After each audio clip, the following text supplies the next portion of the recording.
අයිබන අපේ YouTube channel වල හැමෝටම sithumtech YouTube channel එක තමයි ඔයාලා අද සුපුරුදුම එකතු වෙලා ඉන්නේ.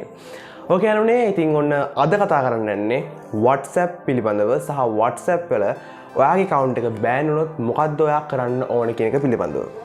ඉතින් විශේෂයෙන්ම කියන්න ඕනේ මේ වීඩියෝ කිව්ව නිකන් බලන්න කොතනකවත් skip කරන්න එපා. ඔයාලට ගොඩක් මේක වැදගත් වෙයි. අද වැදගත් නොවුනත් ඔයාලට කවදා හරි වැදගත් වෙයි වගේ WhatsApp එක ban වුණොත්. ඉතින් ඒකත් එක්කම කියන්න ඕන විශේෂ දෙයක් තියෙනවා WhatsApp පිළිබඳව මගේ playlist එකක්ම තියෙනවා සම්පූර්ණ WhatsApp report කියන්නේ මොනවද report කරත් මොකද වෙන්නේ කොච්චර report ගහන්න ඕනේද ඒ වගේ දේවල් පිළිබඳව ඉතින් එහාට ගියා WhatsApp updates පිළිබඳව සම්පූර්ණ WhatsApp වලින්ම හදපු playlist එකක් තියෙනවා ඉතින් ඔයාලට පුළුවන් ඒවා බලන්න මේ උඩ තියෙන links වලින් මම හිතනවා ඒකත් ගොඩක් වැදගත් වෙයි කියලා. ඉතින් විශේෂයෙන්ම කතා කරන්න ඕනේ මේ WhatsApp ban වීම පිළිබඳව ban වෙන කාරණා කිහිපයක් තියෙනවා මම කලින් වීඩියෝස් වල කතා කරලා තියෙන නිසා මම මේ ගැන කතා කරන්න දෙන්නේ නැහැ මේ WhatsApp ban වීම ගත්තාම කොටස් දෙකයි ඒ කියන්නේ temporary ban වෙනවා සහ permanent විදිහට ban වෙනවා ඉතින් මෙතන temporary ban වෙනවා කියන එක එච්චර ලොකුවට අපිට හිතන්න අවශ්‍යතාවයක් නැහැ හේතුව temporary ban වුණොත් ඒක කාල සීමාවක් තුලදී වෙන්නේ ඒ කියන්නේ අපිට යම්කිසි කාලයක් තියෙනවා මෙන්න මේ කාලය තුල අපිට WhatsApp එක පාවිච්චි කරන්න බෑ. ඒ තුල අපේ WhatsApp එක ban වෙනවා. මෙන්න මේක temporary ban වීමක්, తాවකාලික ban වීමක්. ඉතින් මේකෙදී අපිට ඒ කාල සීමාව skip කරලා ඒ කාල සීමාව ගියන් පස්සේ අපිට මේක පාවිච්චි කරන්න අවස්ථාව තියෙනවා. ඉතින් මෙතනදී පාවිච්චි කිරීමේදී ගොඩක් වෙලාවට ඔයා නැවත වතාවක්, ඒ කියන්නේ බොහෝ දුරට මේ WhatsApp එක temporary ban වෙන්න තියෙන ප්‍රධානතම හේතුවක් unsupported WhatsApp භාවිතා කරන එක. ඒ කියන්නේ mod WhatsApp modified WhatsApp භාවිතා කරන එක. මෙන්න මේක ඇත්තටම ලොකු ප්‍රමාණයක හානියක් වෙන්න පුළුවන් වගේ WhatsApp account එකකට temporary ban වෙන්න. ඉතින් එහෙම temporary ban වුණොත් WhatsApp mod එකක් දාගෙන හෝ ඉඳලා ඔයාගේ WhatsApp එක temporary ban වුණොත් ඔයා කරන්න ඕනේ ඒ කාල සීමාව තුල ඔයා ඒක ඉන්න ඕනේ. ඒ කියන්නේ ඔයාට ඉන්න වෙනවා account එකක් හදන්න බෑ ඔයාට.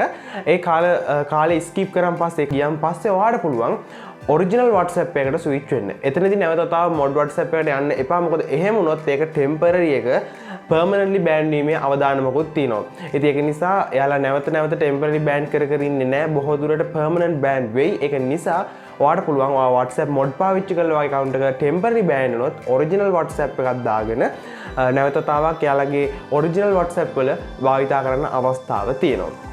දෙවෙනි එක permanent ban වෙන එක. මේ permanent ban වෙන එක තියෙනවා තමයි ලොකුම ප්‍රශ්නේ. මේක යම් කාරණා ගොඩක් නිසා වෙන්න පුළුවන්. ඉතින් මම ඒක ගැන වීඩියෝ කරලා තිබ්බා. ඔයාලට බලන්න පුළුවන් මේ links වලින් ගිහිල්ලා ඔයාලට බලන්න පුළුවන් කොහොමද මේක WhatsApp එක ban වෙන්නේ සහ මොන හේතු මතද WhatsApp එක ban වෙන්නේ කියලා. ඉතින් මෙන්න මේ විදිහට temporary නැතුව permanent ban වුණාන් පස්සේ ඔයා කරන්න ඕනේ මොකද්ද කියන එක ගත්තාන් පස්සේ අපිට මේ විදිහට ලොකුවට යම් කිසි දෙයක් හරියටම නිශ්චිතව කරන්න බෑ. හේතුව ඒක temporary නැතුව permanent ban වෙනවා කියලා කියන්නේ ඔයා කරපු යම්කිසි ක්‍රියාකාරකම් හේතුවෙන් වෙන දෙයක්. ඉතින් ඒක නිසා අපිට මෙතනදී support කියන option එකට විතරයි යන්න පුළුවන්. මෙතන support වලට ගියන් පස්සේ අපිට මෙතන අපේ WhatsApp එක නැවත වතාවක් ගන්න අවශ්‍යයි කියන message එක දාන්න විතරයි අපිට අවස්ථාව තියෙන්නේ. ඒ කියන්නේ අපිට ඒක message එකකින් ඒ WhatsApp වලට message එකක් යවන්න පුළුවන්. එතනින් එහාට අපිට වෙන යම්කිසි දෙයක් කරන්න අවස්ථාවක් ලැබෙන්නේ නැහැ.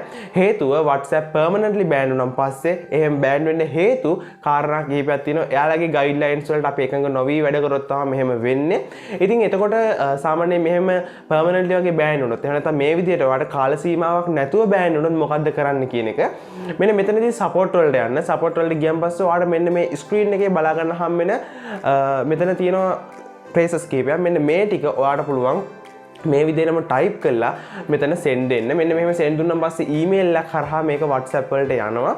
එතනින් ගියන් පස්සේ එයාලා මේක පිළිබඳව සලකා බලලා මෙතන තියෙන කාරණාත් එක්ක එයාලා එතන ගැටලුවක් නෑ වගේ නම් එහෙම නැත්නම් එයාලට නැවත තවක් ඔයාගේ WhatsApp එක දෙන්න පුළුවන් නම් එයාලා WhatsApp එක නැවත ඔයාට ලබා දෙනවා.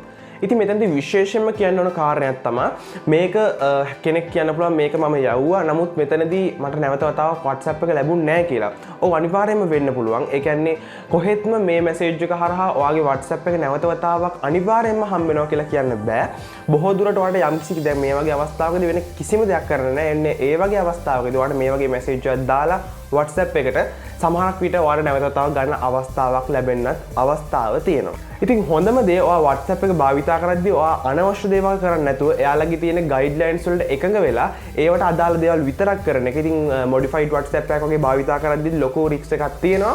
ඉතින් මම මෙන්න මේ පිළිබඳව කලින් වීඩියෝස් උත් කරලා තිබ්බා. ඉතින් අද කතා කරේ ගොඩම කෙටියෙන් ගොඩක් සරලව WhatsApp එක බෑන් වුණාන් පස්සේ අපි ගත යුතු ක්‍රියාමාර්ග මොනවද සහ නැවත ඒක ගන්න උත්සාහ කරන්න කොහොම විදිහටද කියන එක පිළිබඳව. ඉතින් මම හිතනවා මේ වීඩියෝ එක තුල ඔයාලට මොකක් හරි දෙයක් ගන්න අවස්ථාවක් තියෙනවා නම් සහ මේක තව කෙනෙක්ට දැනගන්න ෂෙයා කරන්න අනිවාර්යයෙන්ම ඒ වගේම මේ වීඩියෝ එකට කැමති නම් ලයික් කරලා අපේ මේ වගේ වීඩියෝස් එක එකතු වෙන්න සබ්ස්ක්‍රයිබ් කරලා අපේ YouTube channel එක තවත් ඉස්සරහට අප් කරන්න සහ ඔයාලට අවශ්‍ය දේවල් අපේ YouTube channel එක හරහා ගන්න අනිවාර්යයෙන්ම සබ්ස්ක්‍රයිබ් කරලා notification එක on කරන්න.